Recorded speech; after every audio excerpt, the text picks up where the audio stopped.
le conflit est ouvert depuis très longtemps. Tout le monde dans l'entourage de Charles vous dira qu'il ne rêve que d'une seule chose, c'est de devenir Premier ministre. Et plus tard, et là je le dénonçais encore l'année dernière, peu de gens semblaient croire en ce que je disais, mais on est en train de le voir aujourd'hui clairement. Et plus tard, pourquoi pas, si une transition glissait, surtout vers une transition. Vous savez, le président l'avait dit à l'époque que si on devait aller au-delà du calendrier actuel, ce serait sans lui. Et si c'était sans lui, forcément, ce serait une transition civile. Donc, tout ça, vous voyez, ça ouvre des brèches dans les calculs des uns et des autres. Mais tout ça, c'est la seule responsabilité, c'est la seule faute du président. C'est la seule faute du président. Il a ses bébés hollandais dans ce gouvernement, ils font ce qu'ils veulent et ils peuvent faire du Premier ministre ce qu'ils veulent. Moi, je me dis, c'est pas de l'autorité de Goumou dont on se fout. On est en train de me dire, en fait, à la face du monde, le président est quelqu'un qui est partisan, qui a des clans dans son propre gouvernement et qui accepte que... Parce que Goumou n'a pas d'autorité propre. Goumou a une autorité déléguée du président. Le président lui a délégué une autorité. Si cela n'est pas respecté, c'est au président d'en tirer toutes les conséquences. Maintenant, il y a quand même une autre question. Sauf s'il est le véritable parrain de Charles, qui est son coursier occulte sur beaucoup de questions. Sauf si Charles était son coursier occulte sur beaucoup de questions. Et dans ce cas, il laisse faire, histoire de mettre Goumou dans l'inconfort, soit pour partir, soit pour l'éjecter. Parce que ne l'oubliez pas. Il y a quand même une question, Mara, qu'on peut tout naturellement poser, parce que Charles invoque l'indépendance des magistrats. Et il parle donc, il estime qu'une immixtion de l'exécutif pourrait bien entendu passer mal. C'est la raison qu'il a invoquée pour s'opposer à cette si vous voulez, à cette lettre, donc à cet ordre du Premier ministre. Oui, il ne faut pas oublier une chose. Si tu me permets d'abord, je vais lire cet article 51 parce que j'en avais parlé ici, il y a un an, rappelez-vous, quand les deux étaient encore à couteau tiré sur la question de la convocation de magistrats de parquet à l'époque. Et j'avais lu cet article 51 ici. Le Premier ministre dirige, ordonne, pardon, le micro, ok. Le Premier ministre dirige, écoute bien, dirige, ordonne, et anime l'action gouvernementale. Il dispose de l'administration. Ça veut tout dire. Il dispose. Le ministre ne dispose pas. C'est le Premier ministre qui dispose de l'administration. Il veille au bon fonctionnement des services publics. Il y a un chef de département qui est en train de s'attaquer à des services qui ne relèvent même pas de sa juridiction. Le Premier ministre, lui, doit veiller au bon fonctionnement et à la cohérence de ce qui se passe entre eux. Vous vous souvenez, la dernière fois, il a fallu que le président encore tranche parce que Charles s'en prenait à qui? Cette agence qui lutte contre les crimes financiers. C'était la CENTIF. La CENTIF encore avec Sanfina. Mamadi Sanfina, il s'en était pris à celui-là, vous vous souvenez. Le président était obligé de prendre même un décret le soir pour dire ou pour préciser textuellement ceci, il avait dit en aucun cas la CENTIF ne reçoit d'injonction d'aucun département ministériel. C'est parce que vous vous rappelez de cette phrase cinglante dans ce décret-là.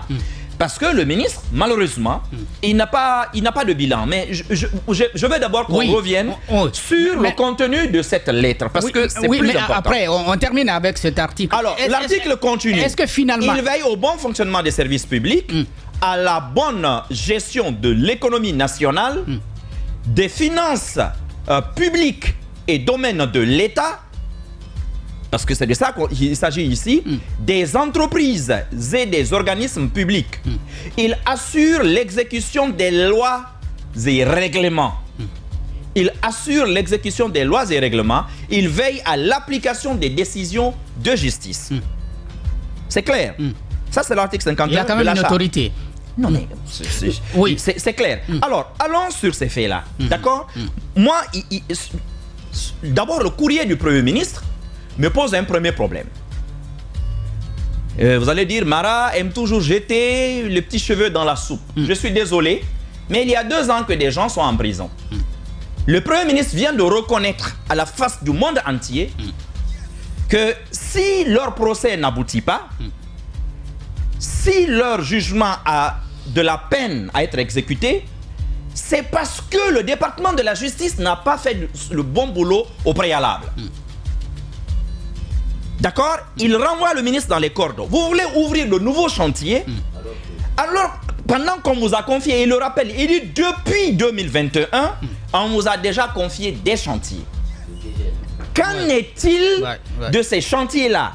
Ça, c'est-à-dire, il dénonce l'incompétence de ce département, mais d'une manière cinglante. Vous avez de vieux dossiers. 2 ans après, je pense que les avocats de ces personnes-là incarcérées, j'ai envie de dire embastillées, devraient, parce que là, il s'agit d'un acte administratif. Il devra produire des lignes de cet acte-là devant les juges de la CRIEF. Parce que c'est le chef de gouvernement. Donc l'un des tout premiers responsables de l'exécutif qui reconnaît effectivement que le ministère de la Justice a été léger. Et on l'a toujours dit dans la recherche des preuves. On prend des gens, on les emprisonne d'abord avant de commencer à chercher les preuves. Or là, nous ne parlons pas que du ministre de la Justice. Nous parlons aussi de qui? Du ministre des Droits de l'Homme. Le Premier ministre est en train de dénoncer un fait grave.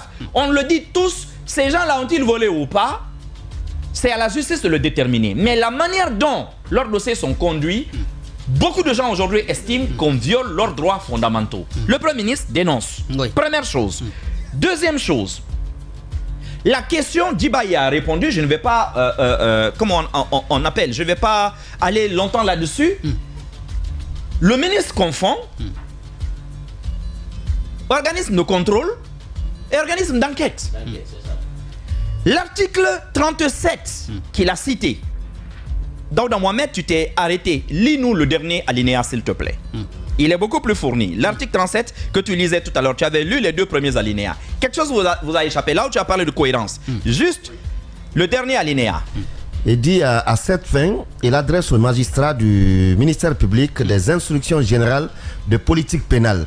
Il peut dénoncer au procureur général les infractions à la loi pénale dont il a connaissance, lui enjoindre par instruction écrite et versée au dossier de la procédure d'engager ou de faire engager les poursuites ou de saisir la juridiction compétente de telles réquisitions écrites que le ministre juge opportunes. Top.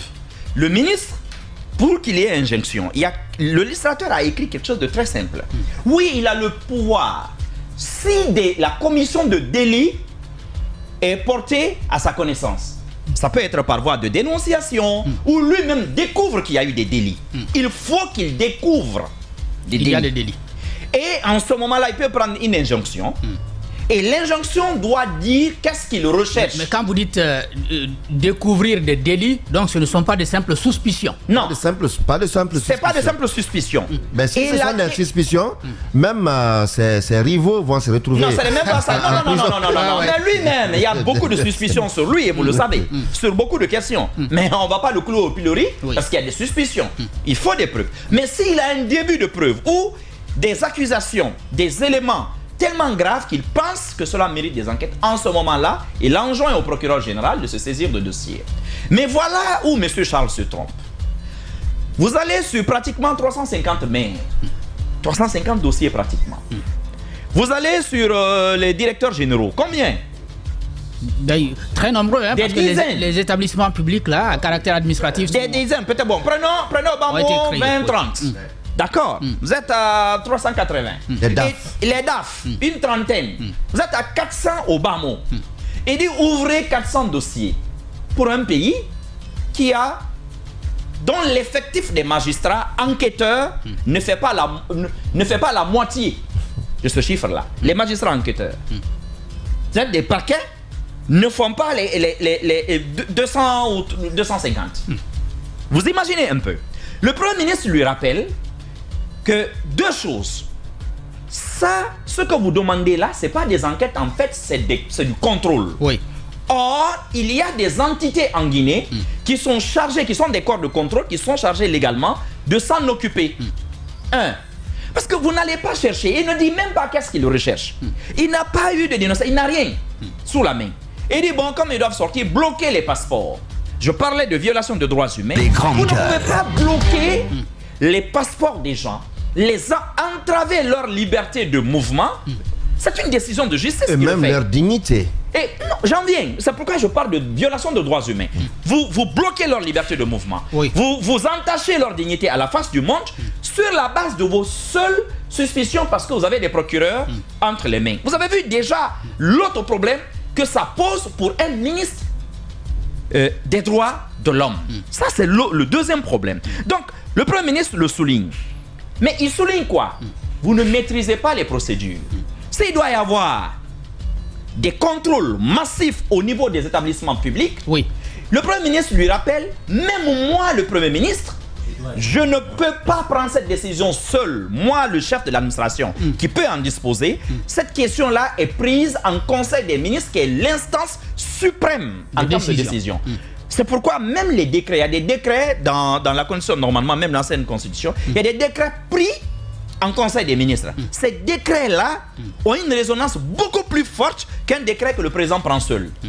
C'est extrêmement important. Le Premier ministre rappelle cela. Donc il lui dit, vous ne maîtrisez même pas les rouages, en fait les mécanismes de l'administration. Ça ne revient pas de vous. Ça ne relève pas de vous. Donc voilà la troisième chose. Quatrième chose qu'il indexe, mais vous vous réveillez le matin. Moi j'apprends par voie de presse, dès la première ligne. Il dit, c'est par voie de presse que j'apprends qu'il y a des injonctions contre ceux-là qui constituent justement nos entités techniques. Parce que les directeurs généraux, ce sont eux. C'est même pas les ministères, ce sont les directions là. J'apprends par voie de presse. Une presse qui est muselée et au sujet de laquelle toi-même tu as dit que l'État peut faire... Le Premier ministre là, lui, il a appris ça comment en tout cas? Ouais. Non, il a appris par voie de presse. Il a appris par voie de presse. Non, ils font quand même des efforts pour nous écouter. La hack pour preuve, dès qu'on a basculé sur Télésud, le même jour, ils ont interpellé l'ami, ils ont dit, bon, on veut vous rencontrer. Et nous sommes allés, ils ont dit, mais vous n'avez pas obéi à nos injonctions, vous êtes... voilà. Vous comprenez. Et peut-être, une petite leçon ici, que peut-être toi tu ne peux pas voir. Quatrième chose, le ministre cite l'article 37 qui dit qu'il est le supérieur hiérarchique de qui? Des magistrats de parquet et de l'administration centrale, c'est-à-dire qui appartiennent au ministère de la Justice. L'article ne dit pas qu'il est le chef de l'institution judiciaire. Non, de l'institution judiciaire. Du système judiciaire. Oui. Vous vous souvenez de la lettre qu'il avait adressée à la... Je voulais justement, quand on parlait de l'article 51 tout à l'heure, je voulais poser la question, est-ce qu'il n'y a pas une confusion quelque part? Il n'y en a pas. Non, de la part du ministre de la Justice. Parce que en tant que ministre de la Justice, il pense qu'il est le chef du pouvoir judiciaire. Sauf que l'article dit non. Et puis, c'est juste un lien de subordination. Parce que lui, il relève de l'exécutif. Il ne dit même, mais il est de l'exécutif. Il est de l'exécutif. Mais la loi a créé un lien de subordination entre lui et les magistrats du parquet. Et puis son administration centrale, donc au ministère de la Justice. Et vous vous souvenez de sa lettre adressée à la HAC, à l'époque où il me poursuivait. Tu te rappelles de ce débat pendant 2 jours entre les commissaires de la HAC et nous? J'avais produit ce jour-là la loi sur l'agent judiciaire de l'État. J'ai dit, il ne peut pas me poursuivre au nom de l'État. Lui, c'est pas possible. Tu te rappelles? Et j'avais contesté le fait qu'il n'était pas le chef de l'exécutif comme il avait écrit. Et le chef de l'appareil judiciaire. Que c'était plutôt le premier président de la Cour suprême. Ce jour-là, tu te rappelles de ce doyen de la HAC, malheureusement, pendant 2 jours. Et puis finalement, pour balayer, il dit, Monsieur Mara, on refuse de parler de droit ici. On ne parle pas de droit. Alors qu'on voulait me juger sur la base de la loi. Voilà la preuve ici. Ça, c'est la 4e chose que j'ai voulu relever. Et puis, l'incompétence notoire. Vous avez lu la lettre, réponse du ministre? Vous avez pris le temps de lire, Mohamed Ali? Tu as pu relever combien de fautes? Non, bon... à ce niveau-là... Non, c'est pas une publication sur Facebook, là. Oui, évidemment. À ce niveau-là, il y a des choses qui me traversent la tête si je dis ça. C'est pas la HAC qui viendra me chercher, c'est le CNRD. Alors, on va passer la parole à Mohamed Ali. Je veux dire ceci. Dernière chose que je veux peut-être souligner, je reviendrai après. Oui.